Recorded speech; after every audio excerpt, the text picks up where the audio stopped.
జై శ్రీరామ్ అండి అందరికీ.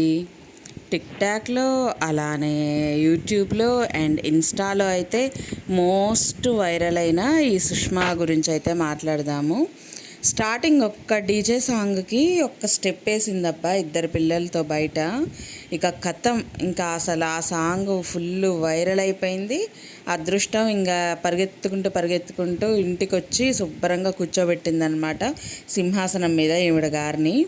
పోనీ అదృష్టం అలా అనుకోకుండా వచ్చినప్పుడు దాన్ని స్వీకరించాలే కానీ పొగరు తలకెక్కకూడదు కదా. సో ఎందుకు నేను ఇలా మాట్లాడుతున్నాను అని అంటే వీడియో మొత్తం చూస్తే మీ అందరికి అర్థమవుతుంది అనమాట. సో ఎలా చేస్తున్నారంటే ప్రమోషన్స్ వన్ బై వన్ బాగా వస్తుండేసరికి పిచ్చి ప్రమోషన్స్ని కూడా ఎలా చేస్తున్నారంటే చాలా ఘోరంగా. ఇప్పుడు ఇంకొక అతను ఎవరో ఉంటారు, అతనితో పాటు కలిసి ఇన్స్టాగ్రామ్లో ఆ మధ్యకాలంలో ఫోన్స్ మీద ఎక్కువ ఇవైతే చేయడం జరిగింది. ప్రమోషన్స్ అనేవి ఎక్కువగా ఫోన్లు గురించి అయితే చేయడం జరిగిందనమాట. సో పోనీ ఫోన్లు అంటే ఓకే, నచ్చితే కొనుక్కుంటారు, నచ్చకపోతే మానేస్తారు. ఈఎంఐ ఫెసిలిటీస్ ఉన్నాయి కాబట్టి ఛాన్సెస్ ఏమన్నా ఉంటే కొనాలనుకునే వాళ్ళు కొంటారు. సో దానివల్ల జనాలకి నష్టం లేదు అండ్ చేసిన వాళ్ళకి నష్టం లేదు. అయితే ఒకసారి ఒక ల్యాండ్ గురించి ఆమె ఎక్కువగా వైరల్ చేసిందనమాట ఒక వీడియోలో. అంటే కొంటున్నాను, అట్లా బాగుంది ఇట్లా బాగుందని చెప్పి తర్వాత దాని గురించి ఎక్కువ అసలు నిజాలు ఏంటనేది బయటకు తెలిసిన తర్వాత ఈ మహాతల్లి ఏం చేసిందంటే చక్కగా ఆ వీడియోని రిమూవ్ చేసుకొని కూర్చుంది. అప్పుడే జనాలందరూ బాగా గడ్డి పెట్టారు. నువ్వు ఇలాంటి దిక్కుమాలన్నీ చేసావు, ఆల్రెడీ కొనుక్కున్న పరిస్థితి ఏం కావాలా, కొననోళ్ళు అంటే బతికిపోయారు, అసలు నిజాలు తెలవడం వల్ల కొనుక్కున్న వాళ్ళ పరిస్థితి ఏంటి, ఇప్పుడు వాళ్ళ కష్టాన్ని నువ్వు వెనక్కి తెచ్చేయగలుగుతావా అని చెప్పేసి ఎవరికి నచ్చినట్టు వాళ్ళు బాగానే గట్టిగానే క్లాసులు పీకారు. బుద్ధి వచ్చింది అని చెప్పేసి అనుకున్నారు. సేమ్ అదే ఇన్సిడెంట్ మళ్ళీ మొన్న మధ్య జరిగింది. అయితే ల్యాండ్ విషయంలో కాదు, ఒక బనీన్ని పసుపేసి దాని మీద కుంకుమేసి ఏందేందో రకరకాలన్నీ వేసి ఇప్పుడు చూడండి మీ ముందే ఉతుకుతాను ఈ లిక్విడ్ తోటి ఈజీగా అదేంటి కలర్ అనేది పోతుంది అని చెప్పేసి మొత్తం పూసి ఆ నీళ్ళల్లో వేసి బ్రష్తో రుద్ది పాపం చాలా కష్టాలు పడ్డది. ఫైనల్గా దానికి ఉన్న మరక పోలేదు. అప్పుడు టెన్షన్ పడ్డదన్నమాట. ఇప్పుడు జనాలకు ఏం చూపించాలి, వీడియో తీయకపోతేనేమో తీసుకున్న డబ్బులకు విలువ ఉండదు, ప్రమోషన్ చేస్తా అని ఒప్పుకుంటుని ఇక ఇప్పుడు తప్పదు, కొంచెం తారుమారు చెయ్యాలి అని ఆలోచించుకుంది ఫైనల్లీ. అయితే కాకపోతే ఇక్కడ ఏం మిస్టేక్ అయిందంటే కలర్ ఒక్కటి చూసుకుంది. అంటే వైట్ కలర్ ముంచాం కాబట్టి మళ్ళీ వైట్ కలర్ది పైకి లేపితే సరిపోతుంది అని చెప్పేసి అనుకుంది. అయితే ఇంకొకటి తీసుకొచ్చి ముంచి తీసి ఇదిగోండి కలర్ పోయింది అని చెప్పింది. అయితే ఇక్కడ జరిగిన ఒక చిన్న ఇష్యూ ఏంటి, అసలు నిజం ఎలా బయటకు వచ్చిందంటే ఆవిడ గారు ముంచిందేమో బనీన్ కొత్తది, తీసిందేమో టీషర్ట్ అండి, పిల్లల టీషర్ట్. అది ఆ మాత్రం అర్థం కాదా, స్లీవ్లెస్ ముంచి విత్ స్లీవ్స్ తోటి తేల్చింది. అంటే డిటర్జెంట్లు లేకపోతే లిక్విడ్లు ఇవన్నీ కొత్తగా మెటీరియల్ తీసుకొచ్చి అక్కడికక్కడ కుట్టేసి అతికిచ్చి మరీ అది అక్కడున్న మట్టిని తొలగించి మరీ బయటికి ఇస్తాయా? అంత మ్యాజికల్ డిటర్జెంట్లు ఉన్నాయా ఇప్పుడు? ఇంకా అసలు ఎలా అంటే ఆమెకైనా మరి సెన్స్ ఉండాలో లేదో, మరి ప్రమోషన్స్ అన్నీ చేసి పిచ్చిలేసిందో ఏమో నాకు అర్థం కావట్లేదు. కానీ అలా ముంచేసి బనీన్ని అందులో ముంచేసి జస్ట్ ఆ టీషర్ట్ని బయటికి తీసిందండి. ఎక్కడ అసలు కొంచెం సెన్స్ ఉన్నోళ్ళు, కొంచెం నాలెడ్జ్ ఉన్నోళ్ళు ఆ వీడియో చూడంగానే ఇమీడియట్గా పసిగట్టగలుగుతారు ఇదేంటబ్బా ముంచింది ఒకటైతే తేల్చింది ఇంకొకటి అని చెప్పి. ఆ మరక పోలేదు అని చెప్పేసి నీకు తెలుసు కదా, మరి అప్పుడు అది కరెక్ట్ కాదు, ఆ ప్రమోషన్ అనేది కరెక్ట్ కాదు అనే విషయం నీకు తెలుసు కదా. అంటే ఇప్పుడు నిన్ను నమ్మి నిజమేనని అనుకొని కొన్నోళ్ళు మరి వాళ్ళందరూ సఫర్ అవ్వాలా? వీళ్ళకి ఎక్కడ కొవ్వు ఇదవుతుందంటే వీళ్ళ మాటలు నమ్మి జనాలందరూ ఎగబడి కొంటుంటారు కదండి, అది వీళ్ళకి అలుసైపోయింది. మేమెంత పిచ్చి చేసినా జనాలు ఎగబడి కొంటారు అనే ఒక చులకదనం అనేది జనాల మీద ఒక భావన అనేది ఏర్పడింది వీళ్ళందరికీ.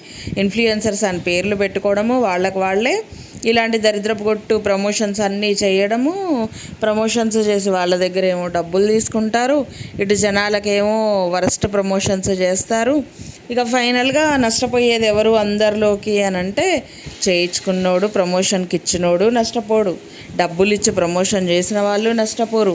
కానీ ఏ పాపం తెలియని అమాయక జనాలు ఇవన్నీ చూసి నష్టపోతారనమాట. నిజంగా అండి, అసలు చూస్తుంటే మీకు ఆ వీడియో చాలామంది కనిపెట్టారు.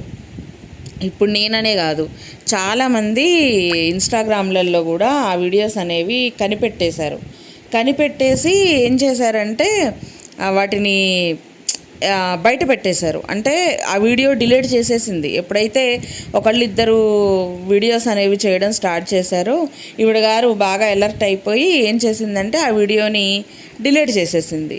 దాదాపు మిలియన్లలో వెళ్ళింది వ్యూస్ అనేది, 20 మిలియన్లో 30 మిలియన్లో ఏదో మొత్తానికి బాగా మిలియన్లలో వెళ్ళి బాగా వైరల్ అయింది ఆ వీడియో. అయితే ఈవిడ గారు ఏం చేశారు, ఆ వీడియోని, అంత వైరల్ అయిన వీడియోని కూడా డిలీట్ చేసేసింది. ఎందుకంటే దొంగ పట్టుబడ్డది కదా, డిలీట్ చేసేసింది. అయితే మన వాళ్ళు ఇంకా తెలివైన వాళ్ళు కదా, సో ఆటోమేటిక్గా వీడియోని ముందే డౌన్లోడ్ చేసుకొని పెట్టుకున్నారు. అలా డౌన్లోడ్ చేసుకొని పెట్టుకున్న వీడియోని ప్లే చేస్తూ జనాలకు చూపిస్తూ వాళ్ళ వాయిస్ అనేది రేస్ చేశారనమాట. ఇలాంటి ఫేక్ వీడియోస్ చేయడం దేనికి, వీడియోస్ డిలీట్ చేయడం దేనికి, జనాలందరినీ ముంచడం దేనికి? ఆ వీడియో వైరల్ అవుతుంది అన్నప్పుడే జమ్మో నా వల్ల ఇంతమంది జనాలు తీసుకుంటారేమో, నష్టపోతారేమో అన్న ఆలోచన ఎందుకు ఉండదు? పైగానంట వీళ్ళు మరి అంత రిచ్ ఫ్యామిలీ అయినప్పుడు మరి ఇందులోకి వచ్చి అంత అష్ట కష్టాలు పడి ఒకళ్ళు నెట్టి, ఒకళ్ళు తన్ని, ఒకళ్ళు తిట్టి ఇలాంటి దిక్కుమాల వీడియోస్ అన్నీ చేయడం దేనికి? మీ ఒక ఇంటర్వ్యూలో ఎలా మాట్లాడారంటే, మా ఇంట్లో చికెన్ తింటే పూర్ పీపుల్ కింద చూస్తారు, మటన్ తింటేనే మంచి మామూలు రిచ్ పీపుల్ కింద ఉంటాము, చికెన్ అంటే పూర్ ఫ్యామిలీస్ తింటారని ఒక అర్థము మాకు అని చెప్పేసి ఒక పెద్ద చాలా ఓవర్ యాక్షన్ చేస్తూ మాట్లాడింది. ఇక అప్పటి నుంచి నెటిజన్స్ అందరూ కూడా చాలామంది ట్రోల్ చేశారు. ఆ వీడియోస్ని, ఆ వాయిస్ని బాగా ట్రోల్ చేశారు. అయినా సరే ట్రోలింగ్కి ఏ మాత్రం వెనకడుగు వేయకుండా ముందుకెళ్ళిపోతానే ఉన్నారు. మంచిదే, ట్రోలింగ్కి బాధపడమని కూడా చెప్పను. కానీ కాకపోతే ఏంటంటే జనాలను ముంచడం అనేదన్నా ఆపాలి కదా. ఇప్పుడు స్వవిషయం అది ఎవరు ఇన్వాల్వ్ అవ్వము. మీరు చికెన్ తినండి, మటన్ తినండి, ఫిష్ తినండి, ఇంకోటి తినండి, మీ ఇష్టం అది, దానికి ఎవరు అబ్జెక్షన్ చేయరు. కానీ జనాలను ముంచాల్సిన అవసరం ఏంటి? ఆ డిటర్జెంట్ అనేది చూపించి జనాలందరూ కొని వాళ్ళ డబ్బులు వేస్ట్ అయ్యి అది మరకబోక, అసలు వెరైటీగా మీకెట్లా కామన్ సెన్స్ లేదో నాకు అర్థం కావట్లేదు. బనీన్ ముంచితే టీషర్ట్ బయటకు వచ్చుద్దా? చిన్న పిల్లలు కూడా చెప్తారబ్బా అది మారిపోయింది, క్లాత్ చూస్తే అర్థం కాదా? మరి అంత బిల్డప్ దానికి ఫస్ట్ మీరే ట్రయల్స్ చేసి ఆ తర్వాత జరగదులే అని ఏదో చిన్నది పూసి కడిగేసి చూపిస్తే అయిపోయేది కదా. చాలా కాన్ఫిడెన్స్ అనమాట, ఓవర్ కాన్ఫిడెన్స్ తోటి పోసేసింది. ఇది పోసా ఇగో ఇది చూడండి అని చెప్పేసి అందులో 2 సార్లు ఉతికింది. అదేమాత్రం జరగలేదు, కొంచెం కూడా చెక్కు చెదరలేదు, వేసినట్టే ఉంది. ఇంకా తప్పదు కదా. అప్పుడు ఏకంగా షర్టే మార్చేసిర్రు, వీడియో అయిపోయి ఆ దిక్కుమాల వీడియోనే మళ్ళీ మిలియన్స్లో చూసిర్రు. మరి అదేందో పాపం ఎంతమంది కొన్నారో, ఎంతమంది నష్టపోయారో. ఇలాంటి దరిద్రపు కొట్టి వీడియోస్ అన్నీ చేయడం దేనికి, జనాలని సావదొబ్బడం దేనికి? ఇలాంటి దరిద్రులను ఎందుకు వైరల్ చేస్తారో జనాలకే తెలవాలబ్బా. ఇలా ఒక్కసారి జరిగినప్పుడు వెంటనే వాళ్ళకి అన్లైక్ చేసేసి రిపోర్ట్స్ కొట్టి పడేస్తే ఇంకోసారి దరిద్రపు కొట్టి వీడియోస్ చేయడం బంద్ చేస్తారు. నిజంగా జనాల్లో కూడా కొంచెం మార్పు రావాలి.